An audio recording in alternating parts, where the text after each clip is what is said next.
Hi, welcome to Catching Serendipity. I'm here today with Remy.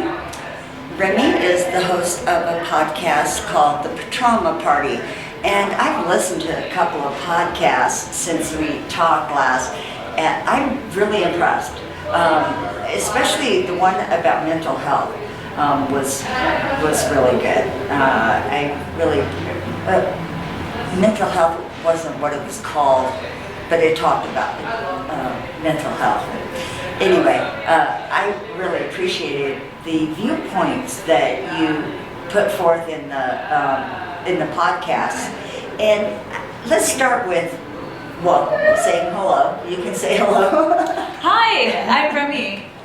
And what I really want to do first is explain what trauma is. I mean, I know that it should kind of speak for itself, but many people don't recognize trauma as trauma. Well, I'll start by saying I'm not a mental health expert, but what you and I were kind of talking about a second ago was that a lot of people don't recognize when they've been traumatized, right? And I recently did an episode on parentification, which is a form of abuse that a lot of people don't know about. I really like that one. Yeah, and a lot of people think that they don't understand that what happened to them was traumatizing. So I'll just give that as an example. Parentification is when children are put into the role of parent by their parents. So their parents ask them to show up as the parent. So that could be emotionally, the parent asking the child to show up for the parent as another adult would, by talking about the trauma that they experienced when they were children, by kind of asking them to take the role of a spouse in terms of like telling secrets, or just having the emotional expectation that they be an adult. That's one way. Another way is like giving them physical tasks that only an adult should be asked to do. So that's one great example. Sort of like, get me a beer from the fridge, or maybe, but something like, I'm gonna be gone and I'm gonna need you to take care of your little brother and little sister, and you're 7 years old. Or I'm gonna need you to go to the grocery store. You see that a lot of times with single parents, or with parents who had addiction issues. For example, kids would kind of have to take over and do the parenting work. But you also see it with emotionally immature parents who are looking for a confidant or a best friend, or are lonely, and they kind of put all of that onto their kids.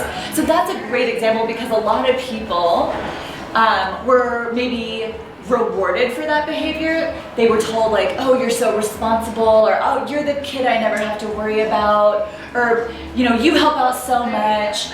But really that child is being robbed of their childhood, right? And they're being traumatized in this specific way. So that's a great example of one of the many ways that people can be traumatized without realizing it. And that's really interesting when you say that, because that could encompass a lot of people, but some of it isn't necessarily traumatizing. So if your life is normal, if you will, in every other aspect except that one thing, is that different?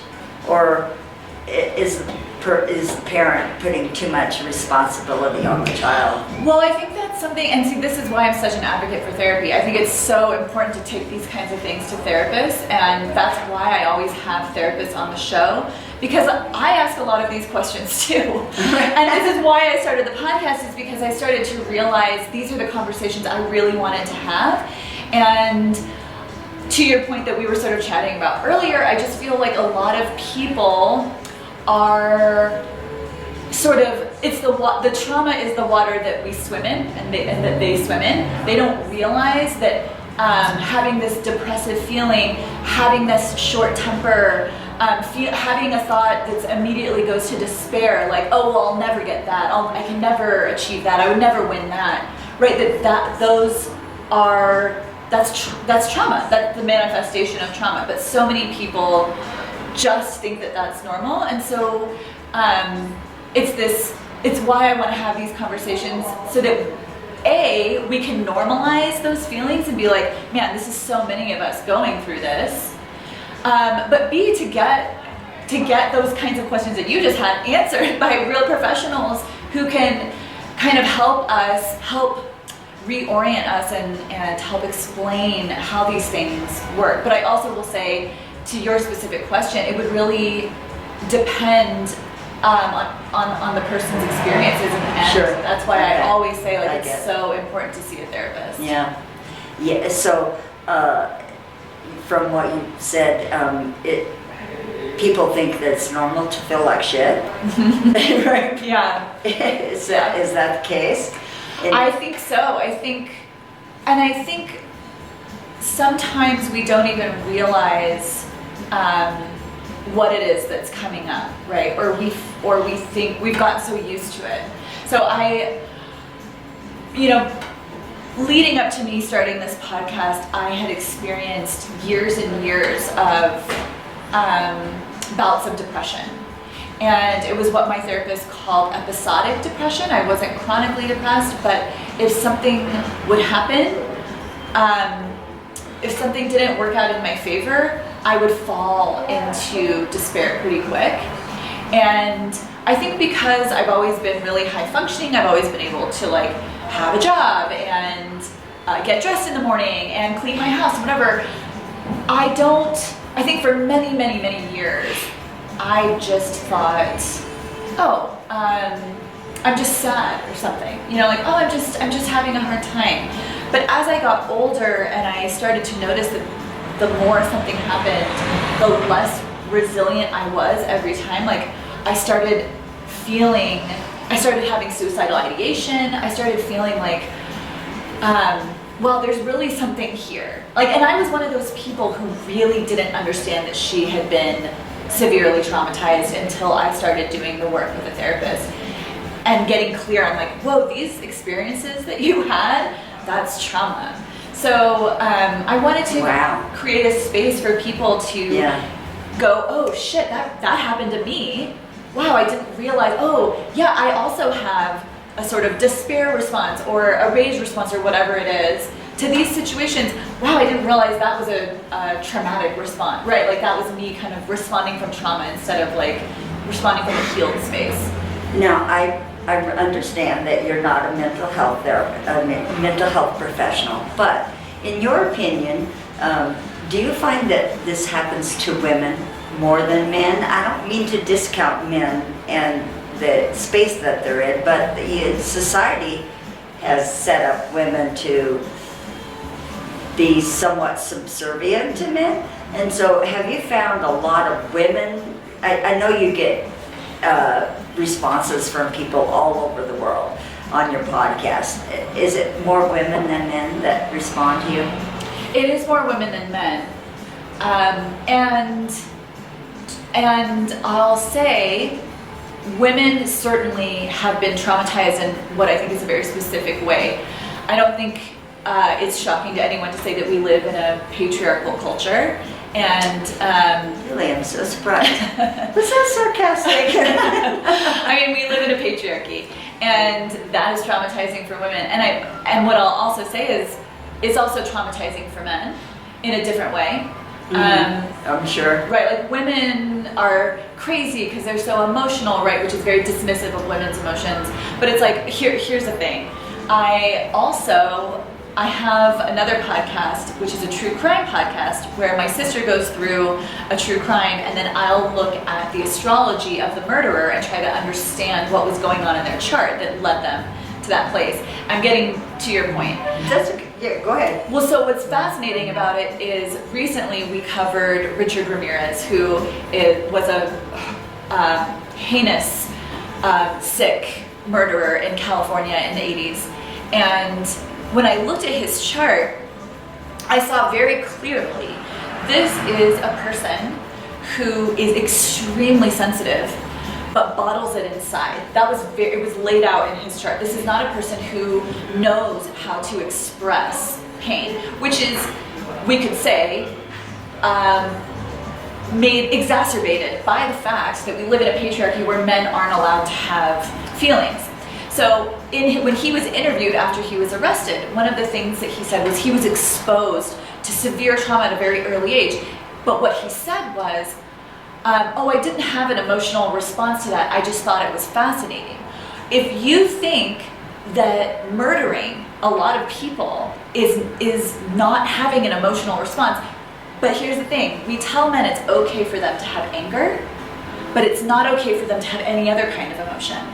So these brutal, violent, rage-filled murders were sort of like his way of his traumatic response to what had happened to him. Doesn't make it okay, obviously. But I think when we think about the patriarchy and we think about all the different ways that it traumatizes people, I think we can very clearly see how it traumatizes women with sexual assaults, with poverty, with the microaggressions of like dismissing women, calling them crazy, right? These sorts of things. But it also, we need to remember that like when we look at gun violence, when we look at serial killers, when we look at all the different manifestations of violence, and we see how overwhelming it is that it's men. It's in part, in my opinion, because in a patriarchy, rage is the only emotion that we allow men to have. Right. We don't allow them to grieve. That makes sense. Yeah. And men aren't allowed to have, like you said, men aren't allowed to have any other emotions, so they're not allowed to cry. And so women, do you think that women caretake? Oh, yeah. Think that they can fix it, whatever it is? Yeah, I think that is, I mean, actually, I think I think a person of any gender can do that. I do also want to acknowledge that there are more than two genders, so like, there are all different ways of responding to trauma, but I do think there's an expectation of women, or there has been for many years. I think it's finally starting to shift a bit, at least.